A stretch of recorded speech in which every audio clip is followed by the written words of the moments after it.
Yes, I knew that was happening. Okay, now go. Yeah. The goal of this lesson is for us to understand the economic depression that the 1920s end in and the steps that it takes for the world to get into its global depression and the role that the US plays in that larger global depression. Because the US plays a pretty central role in kind of the economic crises that we see at the end of the 1920s. And while we've already talked about some economic hardship that we see after World War I in the form of labor union disputes and strikes and low wages for workers and unemployment, we're going to talk about kind of the highs and lows that we see in the 1920s and how that leads into what will become known as the Great Depression. So, one of the main political issues of the US in the 1920s is defining its new relationship with the rest of the world. While the US wants to maintain an isolationist relationship because it doesn't want to get involved in anyone else's problems, there's a big public movement for support of an isolationist policy where the US tries to detach itself from the rest of the world and really only focus on itself. It's not super realistic with the rest of what the US wants. And so in the 1920s, we see this tension between the US wanting to only take care of itself and the US wanting to have a say in kind of global issues. And so the isolationism ends up clashing with the US's goal of lasting world peace and avoiding another global conflict. And so we see the US promote policies that really protect American interests, but also the U.S. starting to emerge on the world stage as a leader. And it starts with the conversation of disarmament, in which the U.S. offers to start scrapping warships and to decrease its militarization as a leader for other nations to also follow that model, all the way into the late 20s with the Kellogg-Briand Pact, which was originally between the US and France, but would eventually tie in 62 other nations. And it was basically a promise that these nations made to each other to try to avoid war at all costs and use peaceful diplomatic solutions to resolve conflicts rather than fighting. And while there was no way of enforcing this pact and there weren't any consequences for breaking it, it was a public statement of a commitment to global peace. And so one of the reasons that the US was so fixated on the rest of the world was because the rest of the world, specifically in Europe, owed the US quite a bit of money. In fact, at the end of World War I, Britain and France owed the US $11 billion. It's 1918 dollars, not modern money.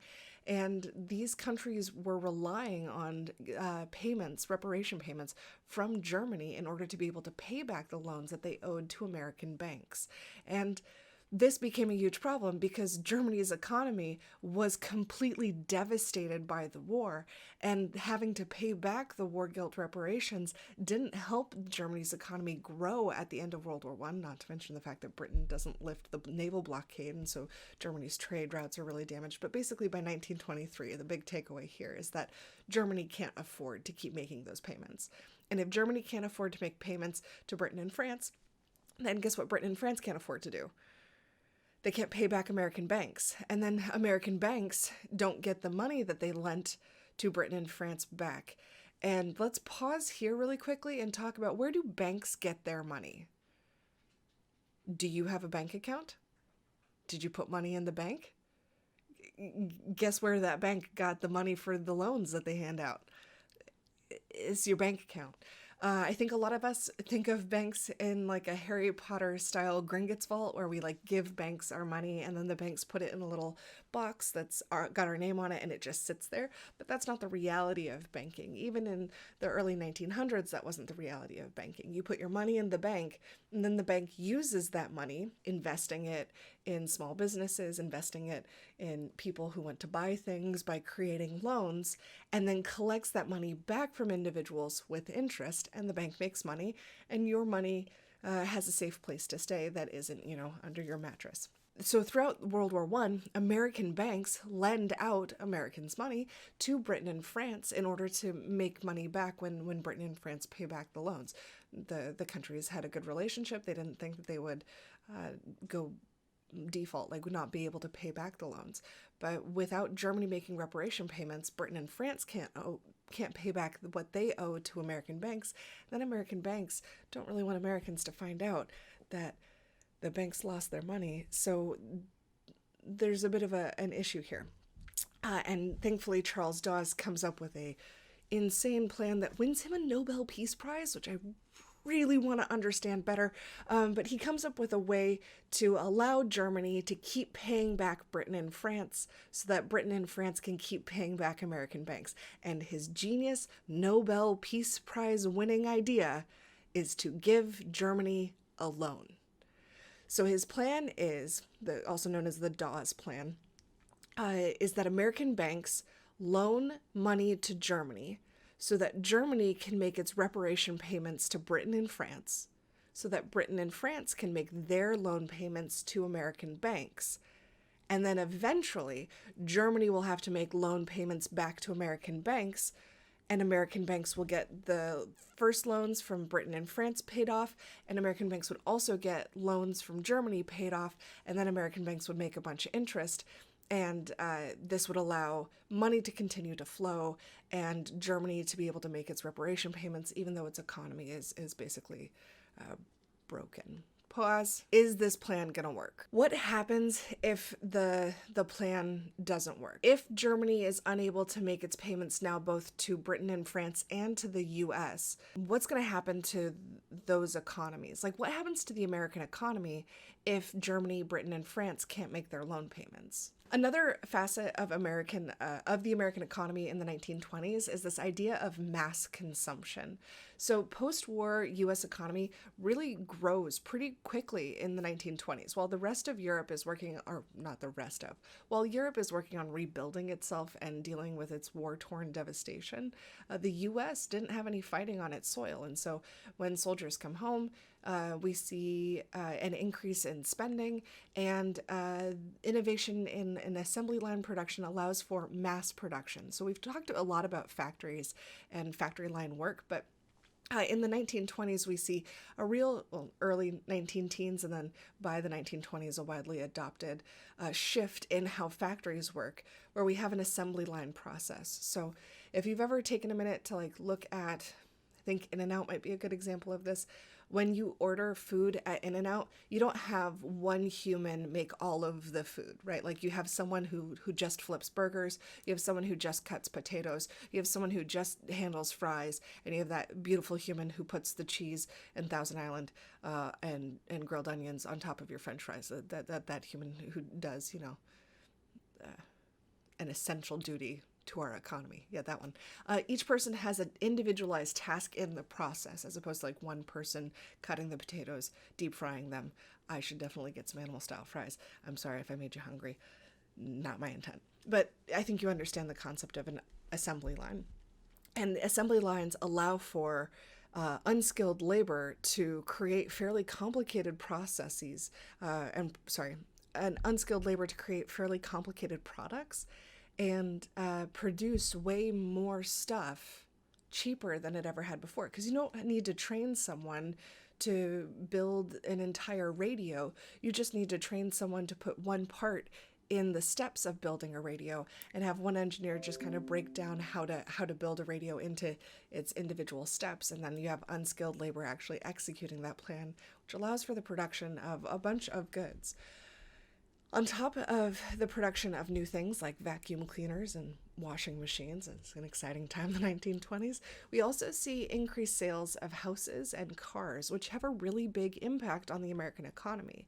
Workers were able to afford these huge payments, like owning your own home or owning a brand new car, because they didn't have to pay for it all at once.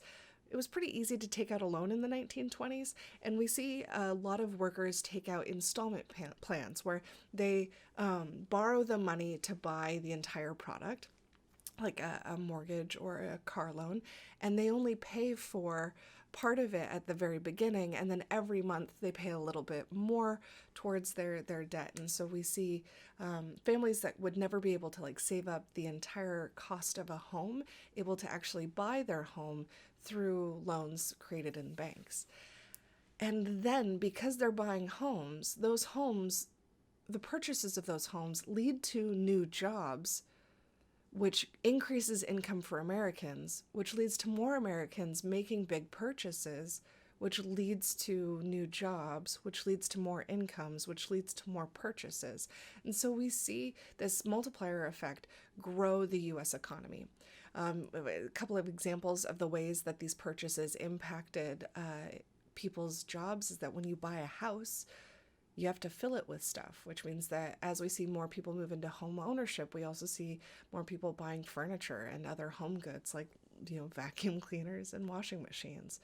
On top of buying cars, the more cars you have, the more roads you need, and you need someone to build those roads. And so while we see immediately after the war a spike in unemployment, by the early 20s, we see more and more jobs available as American spending increases the economy. And then Henry Ford, who created the Ford Company, I think you might have heard of him, recognizes a key connection between production and consumption.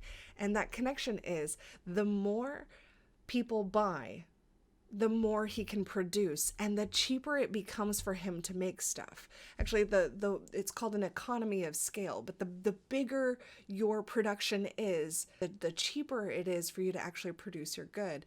And so what Ford notices is that the more people spend, the cheaper it is for him to produce his stuff, and the more people there are there to buy it.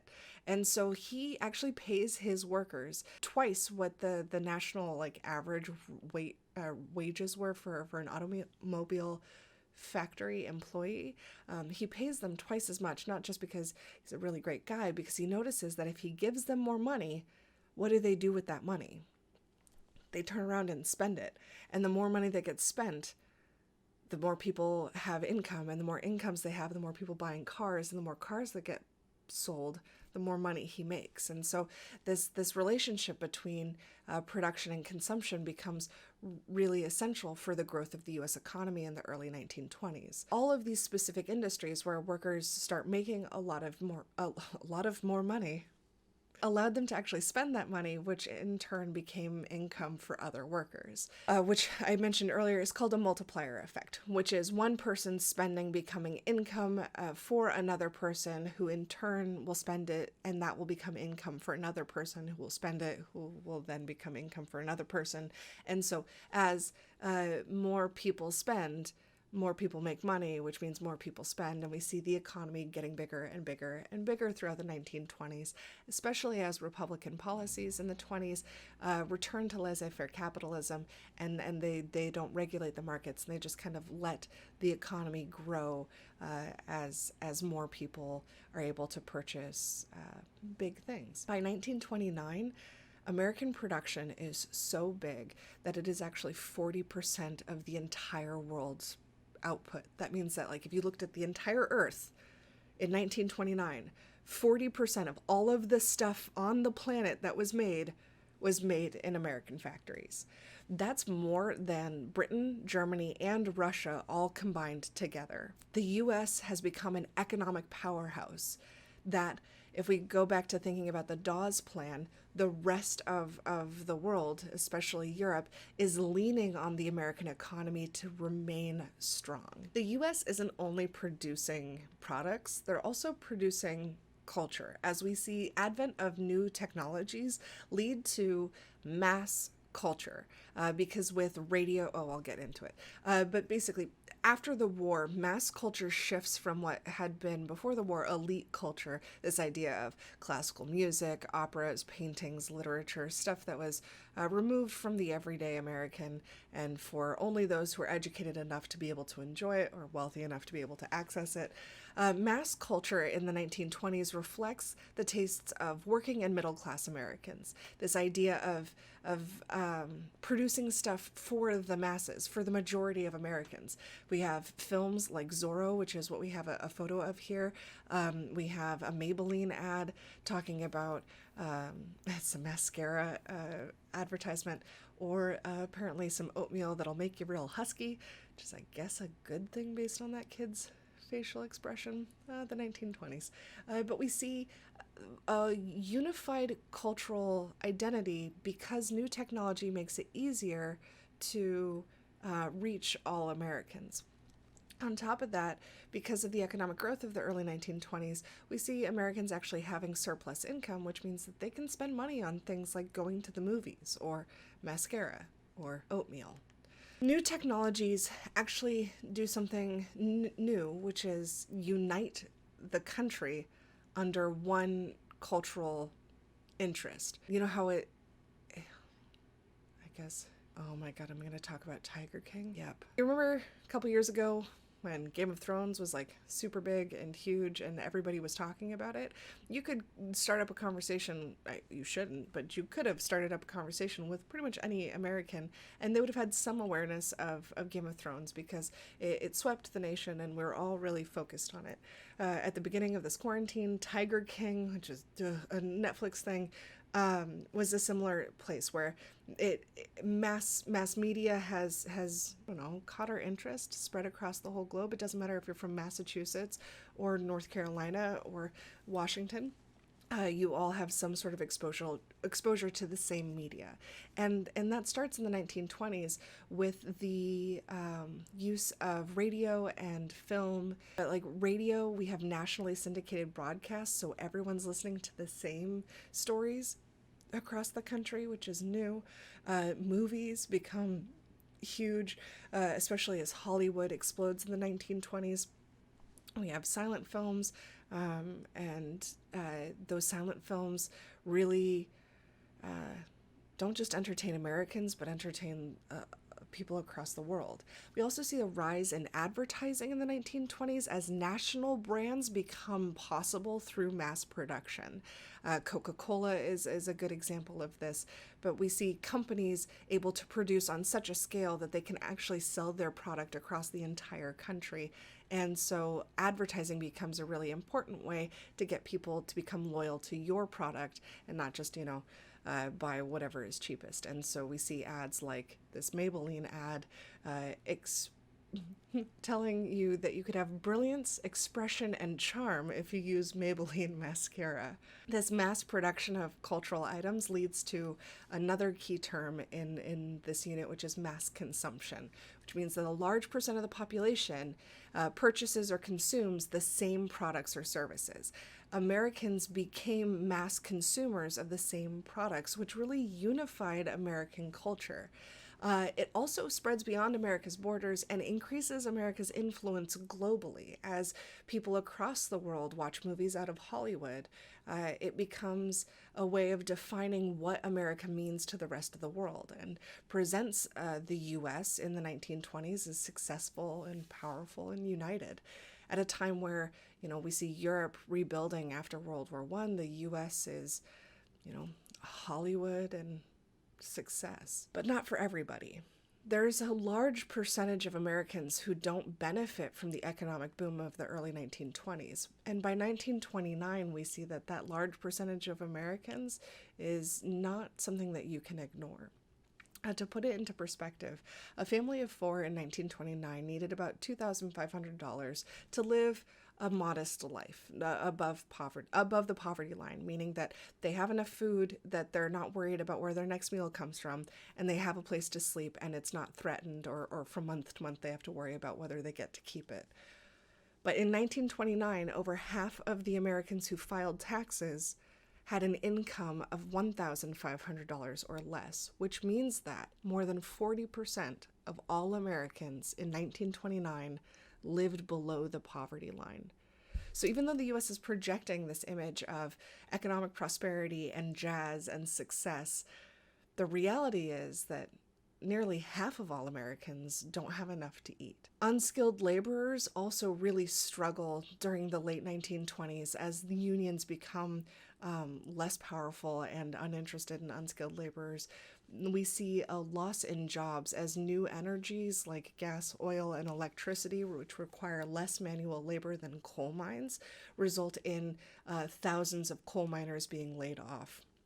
And that's a skill that they can't necessarily translate to other industries, making them undesirable to be hired in other jobs. And to kind of show the distribution of wealth in the late 1920s, the wealthiest 5% of American families received 1/3 of all money made within the US, which was more than the lowest 60% combined, which means the top 5% made more money than more than half of America added together, which means that all that success isn't being spread equally across the American people. It's being spread to a very small portion of business owners and investors who are making quite a bit of money off of the American prosperity seen throughout mass production.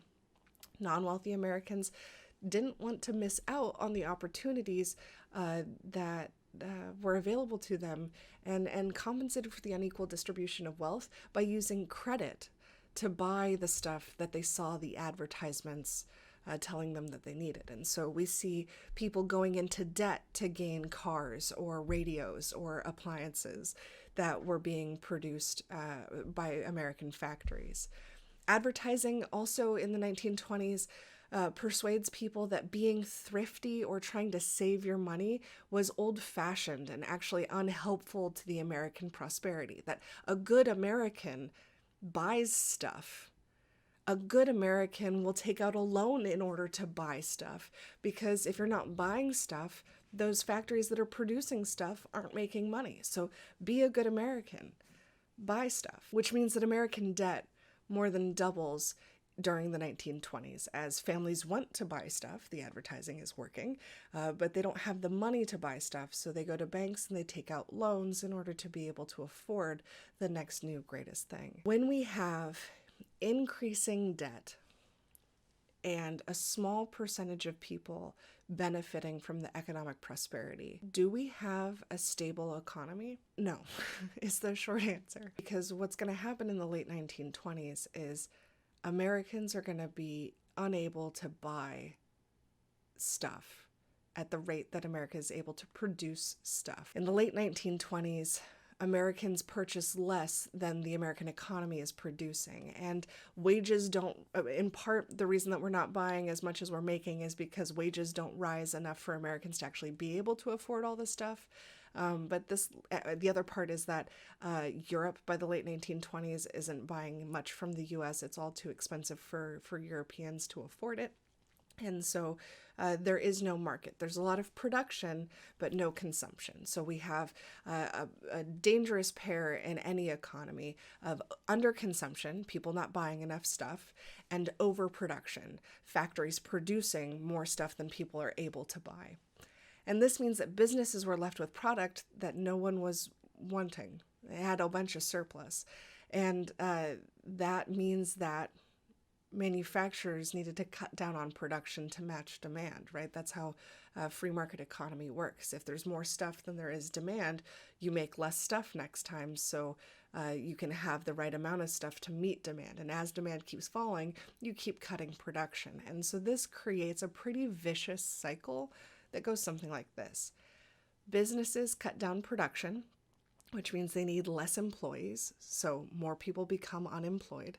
As more people become unemployed, they make less money, which means they buy less stuff, which means businesses need to cut production, which means that businesses need to let people go, which means that people make less money, which means that people buy less stuff, which means businesses need to produce less stuff. Do you see the spiral that this goes in?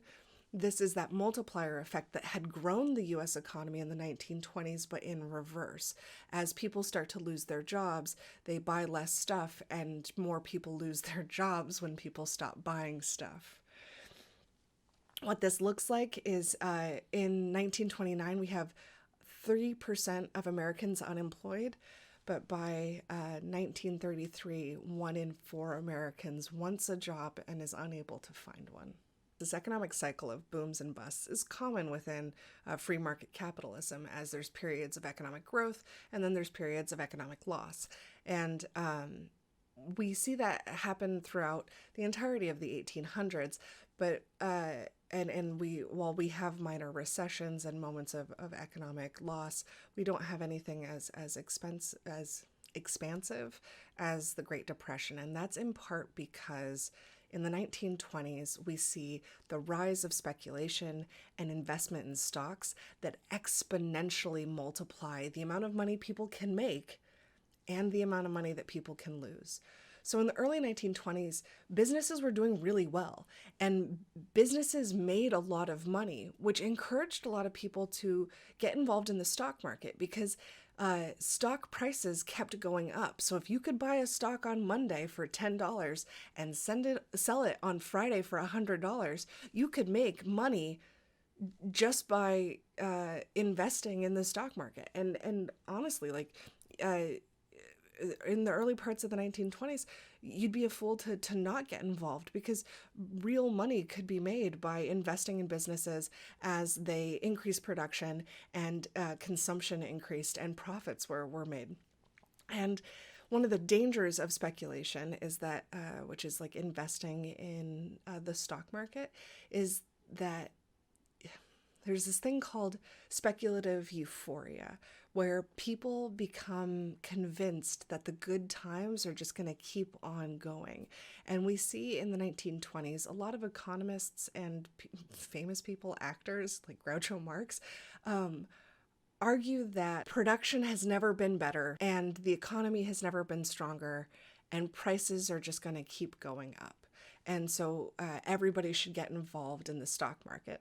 The problem is not everybody had hundreds of dollars laying around to invest in the stock market. And banks found a way to make sure that that didn't stop you from getting involved in the stock market by allowing people to do something called buying on margin. This meant that people would buy only a portion of, they would buy a stock by paying for a portion of that stock and then borrowing the rest of the money for that stock. And then hopefully the stock becomes worth more and they're able to pay it back. This allowed more people to participate in the stock market. And as more people invested in the stock market grew and more profits were made. And then more people got involved in the stock market and it grew. And we see that amplified gains, that like it just kept getting bigger and bigger and bigger and better. In the 1920s, people would pay as little as 10% for a stock and then take out a loan for the other 90% in order to be able to engage in the stock market. And many Americans invested everything they had in the stock market, but only paying for a portion of it and then going into debt on the rest of the stock, hoping that the stock would become worth more money and they'd be able to sell that stock high, pay off the debt that they owed the bank, and then end up expanding their savings. This starts to collapse when we see European nations struggle economically and they're no longer able to pay back their war debt. Europe, in order for its economy to be strong, needed to sell a lot of goods to the US, but as we see the economies start to get smaller, we see people buying less stuff. And when U.S. consumption and purchasing of products starts to slow down, European economies really start to collapse. But by the late 1920s, we're going to see the U.S. economy start to crash, especially as the risk that people have taken on investing in the stock market doesn't result in higher prices. So U.S. banks, when the European economies start to slow down and American consumption can no longer prop up European production, U.S. banks pull their support from their European counterparts. And then when Europeans can't pay back their debts, banks start closing because they run out of money, because they've lent all the money out and no one's paying them back. And then people realize, wait, that bank that I put all my savings in doesn't have anyone's money yet? That's not okay.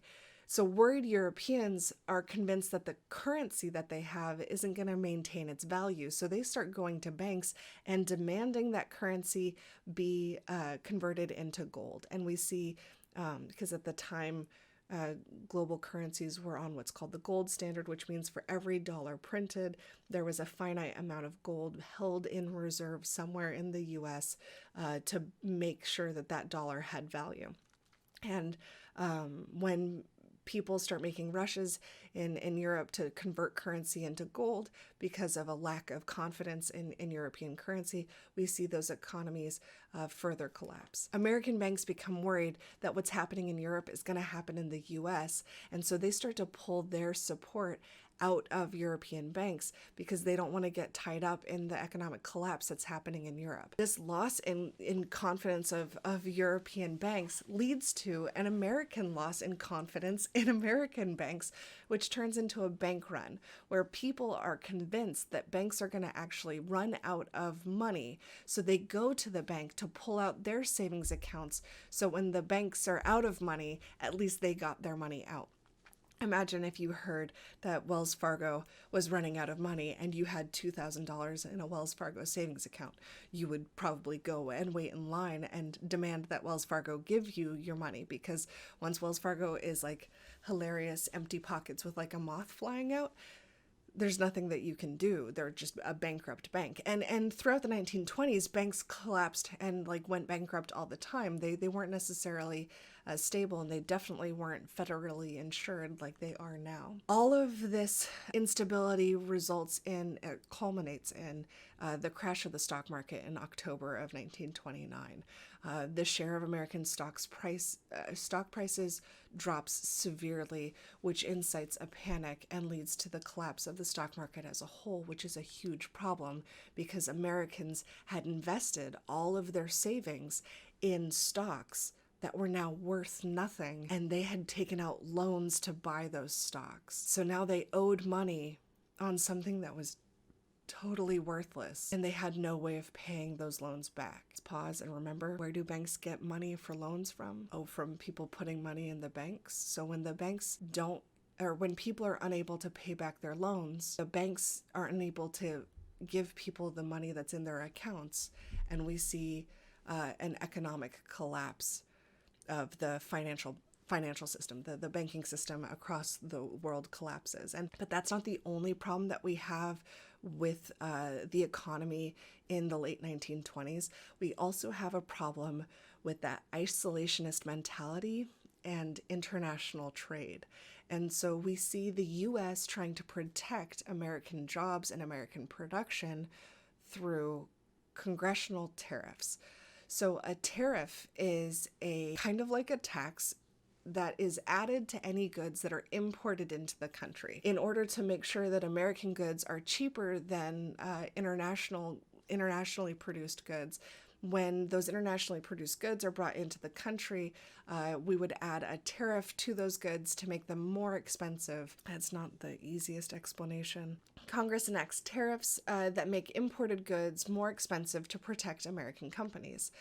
They go so far as in the Hawley-Smoot Tariff Act, where Congress raises tariffs so high that it triggers a trade war, where in response to American tariffs on European imports, European countries have tariffs on American imports, making the goods more expensive, which means that nobody ends up being able to buy foreign-made goods, which means the U.S. can't sell its stuff to other countries, and other countries can't sell their stuff to the U.S. because the tariffs imposed by either government have made products so expensive that nobody's able to afford them. This is a huge problem for American agriculture because they were able to produce more food than Americans needed, and then they were unable to sell their surplus to foreign countries.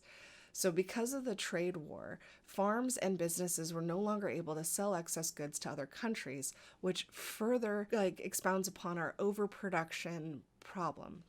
Right now, the U.S. is making still making too much stuff, but it can no longer sell that stuff to other countries. Record high tariffs on both sides of the Atlantic end up slowing international trade at the same time that we have a global financial collapse, and that creates a really difficult economic position for not just the US, but the rest of the world, as banks have totally failed and trade is slowing down, if not completely stopping. By 1930, we see the economic depression that's going to hit the US spread to the rest of the world. To recap, early 1920s, we see assembly lines and mass production lead to economic prosperity, especially as people get involved in the stock market. But because of the amount of debt that people take in order to involve themselves in the stock market or in the consumption of these mass-produced products, we see an unstable system develop that the government is reluctant to get involved with because of a hands-off approach to capitalism. And so we see the U.S. economy grow and grow and grow and get stronger until the whole system becomes unstable and collapses, which results in a U.S. depression that, because of the U.S.'s interconnected nature with the rest of the globe at this point, leads to a global depression. The 1920s, just so much fun. So that's it for this week. The plan next week is to look at how Russia handles the post-war reality, and then we'll finish up with how does Central Europe respond to kind of post-war economic, political, and social crises. Okay, the 1920s, a time of tension and speculation and economic, just all bad.